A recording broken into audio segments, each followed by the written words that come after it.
ಇನ್ನು ಭಾರತ ಪಾಕಿಸ್ತಾನದ ಮಧ್ಯೆ ಉದ್ವಿಗ್ನ ಪರಿಸ್ಥಿತಿ ಇದೆ. ಗಡಿ ಗ್ರಾಮಗಳಲ್ಲಿ ಆತಂಕ ಇನ್ನೂ ಕೂಡ ಇದೆ. ಆತಂಕ ನಿವಾರಣೆ ಮಾಡುವುದಕ್ಕೆ ಕಾಶ್ಮೀರದ ಸರ್ಕಾರ ಮುಂದಾಗಿದೆ. ದೇಶದ ಗಡಿ ಭಾಗದ ಪ್ರತಿ ಹಳ್ಳಿಗಳಲ್ಲಿ ಬಂಕರ್ಗಳನ್ನು ನಿರ್ಮಾಣ ಮಾಡುವುದಕ್ಕೆ ಮುಂದಾಗಿದೆ. ಗ್ರಾಮ ಜನಸಂಖ್ಯೆ ಆಧಾರದಲ್ಲಿ ಬಂಕರ್ಗಳನ್ನು ನಿರ್ಮಿಸಿಕೊಂಡ್ರೆ ಎಲ್ಲವೂ ಸರಿ ಹೋಗುತ್ತೆ ಅಂತ ಅವರ ಐಡಿಯಾ. ಅದಕ್ಕೆ ಸರ್ವೆ ಮಾಡೋದಕ್ಕೆ ಮುಂದಾಗಿದ್ದಾರಂತೆ. ತಾವೇ ಬಂಕರ್ ನಿರ್ಮಿಸಿಕೊಂಡ್ರೆ ಸರ್ಕಾರದಿಂದ ಆರ್ಥಿಕ ಸಹಾಯ ಕೊಡ್ತೀವಿ ಅಂತಲೂ ಹೇಳಿದ್ದಾರೆ. ಅಂದರೆ ಗಡಿ ಭಾಗದಲ್ಲಿ ಇತ್ತೀಚೆಗೆ ಪಾಕಿಸ್ತಾನದಿಂದಲೂ ಕೂಡ ಭಾರತದ ವಿರುದ್ಧ ದಾಳಿ ಆಗಿತ್ತು. ಆ ದಾಳಿಯ ಸಂದರ್ಭದಲ್ಲಿ ಆ ಗಡಿ ಭಾಗದಲ್ಲಿರುವಂಥವ್ರು ಎಲ್ಲಿ ಹೋಗಬೇಕು, ಏನು ಮಾಡಬೇಕು ಅಂತ ಗೊತ್ತಾಗಿರಲಿಲ್ಲ. ಸಾಕಷ್ಟು ಜನ ಪ್ರಾಣ ಕಳ್ಕೊಂಡಿದ್ದಾರೆ ಅನ್ನೋ ಮಾಹಿತಿ ಕೂಡ ಇತ್ತು. ಸೊ ಈಗ ಗಡಿ ಭಾಗದಲ್ಲಿ ಜನ ತಮ್ಮ ಇಚ್ಛೆಯಂತೆಯೇ ಬಂಕರ್ಗಳನ್ನು ನಿರ್ಮಾಣ ಮಾಡಿಕೊಂಡ್ರೆ ಸಹಾಯಧನ ಕೊಡೋದಕ್ಕೂ ಕೂಡ ನಿರ್ಮಾಣ ಆಗಿದ್ದಾರೆ. ಇನ್ನು ಸೋನ್ಮಾರ್ಗ್ನಿಂದ ನಮ್ಮ ಪ್ರತಿನಿಧಿ ಜಗದೀಶ್ ಲೈವ್ನಲ್ಲಿ ಜಾಯ್ನ್ ಆಗ್ತಾ ಇದ್ದಾರೆ. ಜಗದೀಶ್, ಇತ್ತೀಚೆಗಷ್ಟೇ ನಾವು ಗಮನಿಸ್ತಾ ಇದ್ವಿ, ಭಾರತದ ಗಡಿ ಭಾಗದಲ್ಲಿರುವಂಥ ಒಂದಷ್ಟು ಗ್ರಾಮಗಳು ಏಕಾಏಕಿಯಾಗಿ ಪಾಕಿಸ್ತಾನದಿಂದ ದಾಳಿ ಮಾಡಿದ್ರೆ ಎಲ್ಲೂ ಹೋಗಬೇಕು, ಏನು ಮಾಡಬೇಕು ಅಂತ ಗೊತ್ತಾಗೋದಿಲ್ಲ. ಹೀಗಾಗಿ ಅಲ್ಲಿನ ಸರ್ಕಾರ ಒಂದು ಯೋಜನೆಯನ್ನು ಜಾರಿಗೆ ತಂದಿದೆ, ಒಂದು ಪ್ಲಾನ್ ಮಾಡಿಕೊಂಡಿದೆ ಅಂತ. ಏನು ಆ ಪ್ಲಾನ್?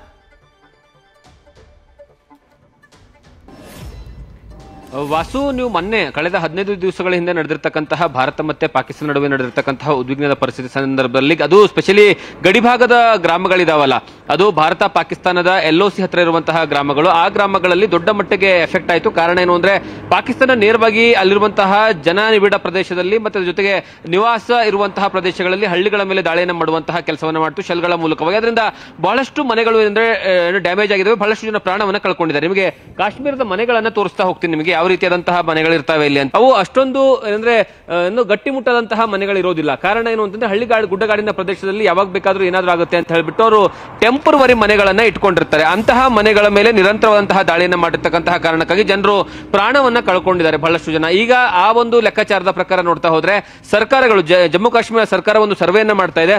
ಆ ಸರ್ವೆಯ ಪ್ರಕಾರ ಏನಂದ್ರೆ, ಇನ್ನು ಮುಂದೆ ಎಲ್ಲಾ ಗ್ರಾಮಗಳಲ್ಲೂ ಸಹಿತ ಬಂಕರ್ಗಳ ನಿರ್ಮಾಣವನ್ನ ಖಡಾಖಂಡಿತವಾಗಿ ಮಾಡಲೇಬೇಕು. ಮತ್ತೆ ಯಾರಾದ್ರೂ ತಮ್ಮ ಸ್ವಂತ ಜಮೀನಿನಲ್ಲಿ ಯಾರಾದ್ರೂ ಏನಂದ್ರೆ ಬಂಕರ್ಗಳನ್ನು ನಿರ್ಮಾಣ ಮಾಡ್ಕೊಂಡಿದ್ದೆ ಆದ್ರೆ ಅವರಿಗೆ ಸರ್ಕಾರದಿಂದ ಧನ ಸಹಾಯವನ್ನ ಮಾಡೋದು ಏನಂದ್ರೆ ಸರ್ಕಾರದ ಪ್ಲಾನ್ ಆಗಿದೆ. ಅದಕ್ಕಾಗಿ ಈಗಾಗಲೇ ಕಳೆದ 3 ದಿವಸಗಳಿಂದ ನಿರಂತರವಾದಂತಹ ಸರ್ವೆ ಶುರು ಆಗಿದೆ. ಆ ಸರ್ವೆಯ ಲೆಕ್ಕಾಚಾರ ಪ್ರಕಾರ ಅಂದ್ರೆ, ಗ್ರಾಮಗಳಲ್ಲಿ ಎಷ್ಟು ಜನಸಂಖ್ಯೆ ಇರುತ್ತೆ, ಆ ಜನಸಂಖ್ಯೆಯ ಆಧಾರದ ಮೇಲೆ ಒಂದೊಂದು ಬಂಕರ್ಗಳಲ್ಲಿ ಕನಿಷ್ಠ ಪಕ್ಷ ಅಂದ್ರೆ 12 ರಿಂದ 15 ಜನ ಇರುವಷ್ಟು ಕೆಪಾಸಿಟಿ ಇರುವಂತಹ ಬಂಕರ್ಗಳನ್ನು ನಿರ್ಮಾಣ ಮಾಡಬೇಕು. ಆ ಗ್ರಾಮದಲ್ಲಿ ಎಷ್ಟು ಜನ ಇದ್ದಾರೆ ಅದರ ಆಧಾರದ ಮೇಲೆ ಬಂಕರ್ಗಳನ್ನು ನಿರ್ಮಾಣ ಮಾಡಬೇಕು ಅನ್ನುವಂತಹ ಲೆಕ್ಕಾಚಾರದಲ್ಲಿ ಇರುವಂತದ್ದು. ಯಾಕಂದ್ರೆ ಈಗಾಗಲೇ ಬಹಳಷ್ಟು ಗಡಿ ಭಾಗದಲ್ಲಿರುವಂತಹ ಗ್ರಾಮಗಳು ಹೇಗಿದಾವೆ ಅಂದ್ರೆ, ಕನಿಷ್ಠ ಪಕ್ಷ ಅಂದ್ರೂ 12 ರಿಂದ 15 ಮನೆಗಳಿರುವಂತಹ ಮನೆಗಳು.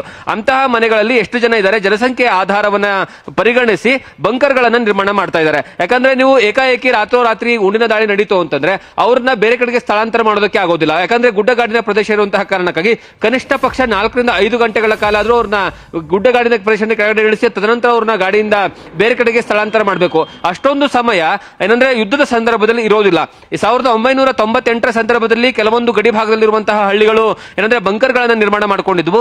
ಆ ಬಂಕರ್ಗಳೇ ಇನ್ನೂವರೆಗೂ ಇದಾವೆ. ಮತ್ತೆ ಕಳೆದ ಒಂದು 3-4 ವರ್ಷದ ಹಿಂದೆ ಕೆಲವೊಂದು ಗ್ರಾಮಗಳಲ್ಲಿ, ಯಾವುದು ಹೋಬಳಿ ಮಟ್ಟ ಅಂತ ಇರುತ್ತಲ್ಲ, ಅಂತಹ ಗ್ರಾಮಗಳಲ್ಲಿ 2 ಅಥವಾ 3 ಮಾತ್ರ ಬಂಕರ್ಗಳನ್ನ ನಿರ್ಮಾಣ ಮಾಡಲಾಗಿತ್ತು. ಆ ಊರಿನಲ್ಲಿ ಜನಸಂಖ್ಯೆ ಬರೋಬ್ಬರಿ 800 ರಿಂದ 1000 ಇದ್ರೆ ಬಂಕರ್ಗಳು ಕೇವಲ 2 ರಿಂದ 3 ಮಾತ್ರ ಇದ್ವು.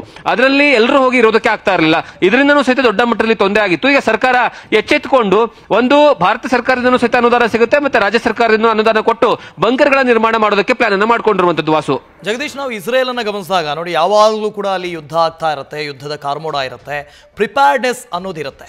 ಆದರೆ ಭಾರತದಲ್ಲಿ ಆ ಪ್ರಿಪೇರ್ಡ್ನೆಸ್ ಇರಲಿಲ್ಲ.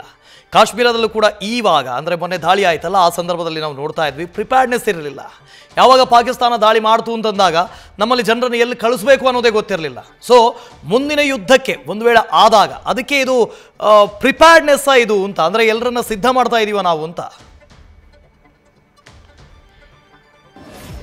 ಖಂಡಿತವಾಗ್ಲೂ ರಕ್ಷತ್. ಯಾಕಂದ್ರೆ ನೀವು ರಷ್ಯಾ ಆಗಿರ್ಬೋದು, ಅಥವಾ ಏನಂದ್ರೆ ಇಸ್ರೇಲ್ ಆಗಿರ್ಬೋದು, ಅಥವಾ ಯುರೋಪಿಯನ್ ಬಹಳಷ್ಟು ದೇಶಗಳಾಗಿರ್ಬೋದು, ಎಲ್ಲಾ ದೇಶಗಳಲ್ಲೂ ಸಹಿತ ಅಲ್ಲಿ ಅವರಿಗೆ ಯುದ್ಧದ ಅನುಭವ ಇದೆ. ಮತ್ತೆ ಈ ಯುದ್ಧ ಅಂದ ತಕ್ಷಣ ಸಣ್ಣ ಪುಟ್ಟ ಯುದ್ಧಗಳಲ್ಲ, ಅಲ್ಲಿ ದೊಡ್ಡ ಮಟ್ಟದಲ್ಲಿ ಆಗಿರ್ತಕ್ಕಂತಹ ಯುದ್ಧಗಳು. ಹಾಗಾಗಿ ಬಹಳಷ್ಟು ಜನ ತಮ್ಮ ಮನೆಗಳನ್ನ ನಿರ್ಮಾಣ ಮಾಡುವಂತಹ ಸಂದರ್ಭದಲ್ಲಿ ಅಡಿಯಲ್ಲಿ ಅಂದ್ರೆ ಗ್ರೌಂಡ್ ಫ್ಲೋರ್ ಅಲ್ಲಿ ಏನಂದ್ರೆ ಅವರು ಬಂಕರ್ಗಳನ್ನ ನಿರ್ಮಾಣ ಮಾಡ್ಕೊಳ್ಳುವಂಥದ್ದು, ಮತ್ತೆ ಅಪಾರ್ಟ್ಮೆಂಟ್ ಗಳಲ್ಲಾಗಿರ್ಬೋದು, ದೊಡ್ಡ ದೊಡ್ಡ ಬಿಲ್ಡಿಂಗ್ ಗಳಲ್ಲಾಗಿರ್ಬೋದು, ಎಲ್ಲಾ ಕಡೆಗೂ ಸಹಿತ ಕೆಳಗಡೆಗೆ ಬೇಸ್ಮೆಂಟ್ ಅಲ್ಲಿ ಬಂಕರ್ಗಳನ್ನ ನಿರ್ಮಾಣ ಮಾಡುವಂಥದ್ದು ಸರ್ವೇ ಸಾಮಾನ್ಯ. ಆದ್ರೆ ಭಾರತಕ್ಕೆ ಅದು ಅಷ್ಟು ಹತ್ರ ಇರುವಂತಹ ವಿಚಾರ ಅಲ್ಲ. ಕಾರಣ ಏನು ಅಂದ್ರೆ ನೀವು ಯುದ್ಧಗಳನ್ನ ನೋಡಿರ್ತಕ್ಕಂತಹ ಸಂದರ್ಭದಲ್ಲಿ 1947ರಿಂದ 48ರಲ್ಲಿ ನಡೆದಿರ್ತಕ್ಕಂತಹ ಯುದ್ಧ ಆಗಿರಬಹುದು, ಅದ್ರ ಜೊತೆಗೆ 65ರಲ್ಲಿ ಆಗಿರುವಂತಹ ಯುದ್ಧ, ಅದಾದ್ಮೇಲೆ 99ರಲ್ಲಿ ಆಗಿರ್ತಕ್ಕಂತಹ ಯುದ್ಧ, ಈ ಎಲ್ಲಾ ಯುದ್ಧಗಳು ಏನಿದಾವಲ್ಲ ಆ ಎಲ್ಲಾ ಯುದ್ಧಗಳು ಸಹಿತ ಒಂದು ಪರ್ಟಿಕ್ಯುಲರ್ ಪ್ರದೇಶಕ್ಕೆ ಸೀಮಿತ ಆಗಿತ್ತು. ಫಾರ್ ಎಕ್ಸಾಂಪಲ್ ಹೇಳಬೇಕು ಅಂದ್ರೆ ಕಾರ್ಗಿಲ್ ಯುದ್ಧ ಆಗಿತ್ತು. ಆ ಕಾರ್ಗಿಲ್ ಯುದ್ಧ ಏನು ಅಂತಂದ್ರೆ ನೇರವಾಗಿ ಆ ಕಾರ್ಗಿಲ್ ಪ್ರದೇಶವನ್ನ ಅಕ್ವೈರ್ ಮಾಡ್ಕೊಳ್ಳುವಂತಹ ಕಾರಣಕ್ಕಾಗಿ ನಡೆದಿರುವಂತಹ ಯುದ್ಧ. ಅಲ್ಲಿ ಜನರ ಮೇಲೆ ನೇರವಾದಂತಹ ದಾಳಿಯನ್ನ ಮಾಡ್ತಿರ್ಲಿಲ್ಲ. ಎರಡು ದೇಶಗಳಾಗಿರ್ಬೋದು, ಒಂದು ಭಾರತ ಆಗಿರ್ಬೋದು, ಪಾಕಿಸ್ತಾನ ಆಗಿರ್ಬೋದು, ನೇರ ಸೈನಿಕರ ನಡುವೆ, ಸೇನೆಯ ನಡುವೆ ಯುದ್ಧ ಆಗ್ತಾ ಇತ್ತು. ಆದ್ರೆ ಈ ಬಾರಿ ಮಾತ್ರ ಏನಂದ್ರೆ ಪಾಕಿಸ್ತಾನ ನೇರವಾಗಿ ಜನರನ್ನ ಗುರಿಯಾಗಿಸಿಕೊಂಡು, ಗ್ರಾಮಗಳನ್ನ ಗುರಿಯಾಗಿಸಿಕೊಂಡು, ಜನರು ವಸತಿ ಇರುವಂತಹ ಪ್ರದೇಶಗಳನ್ನು ಗುರಿಯಾಗಿಸಿಕೊಂಡು ದಾಳಿಯನ್ನ ಮಾಡ್ತಲ್ಲ. ಇದರಿಂದ ಈಗ ಸರ್ಕಾರ ಎಚ್ಚೆತ್ತುಕೊಳ್ಳುವಂತಹ ಕೆಲಸವನ್ನ ಮಾಡ್ತಾ ಇದೆ. ಆ ಕಾರಣಕ್ಕಾಗಿಯೇ ಬಂಕರ್ಗಳ ನಿರ್ಮಾಣ ಅನಿವಾರ್ಯವಾಗಿದೆ. ಮತ್ತೆ ಅದರಲ್ಲೂ ಸ್ಪೆಷಲಿ ಈ LOC ಭಾಗ ಇದೆಯಲ್ಲ, ಲೈನ್ ಆಫ್ ಕಂಟ್ರೋಲ್, ಆ ಲೈನ್ ಆಫ್ ಕಂಟ್ರೋಲ್ ಭಾಗದಲ್ಲಿ ದೊಡ್ಡ ಮಟ್ಟದಲ್ಲಿ ಅಂದ್ರೆ ಜನರು ಸ್ಪೆಷಲಿ ಗ್ರಾಮಗಳಿದಾವೆ, ಅಂತಹ ಗ್ರಾಮಗಳಲ್ಲಿ ನೇರವಾಗಿ ಪಾಕಿಸ್ತಾನದ ಏನಂದ್ರೆ ರೇಂಜ್ಗೆ ಸಿಗುವಂತಹ ಗ್ರಾಮಗಳಿದಾವೆ, ಮನೆಗಳಿದಾವೆ. ಆ ಗ್ರಾಮಗಳಲ್ಲಿ ಈಗ ಏನಂದ್ರೆ ಬಂಕರ್ಗಳನ್ನ ನಿರ್ಮಾಣ ಮಾಡುವಂತಹ ಕೆಲಸ ಮಾಡ್ತಾ ಇರುವಂತದ್ದು. Vasu, okay, thank you Jagadish. News First, ನಿರ್ಭೀತಿಯಿಂದ ನಿಮ್ಮ ಪರವಾಗಿ.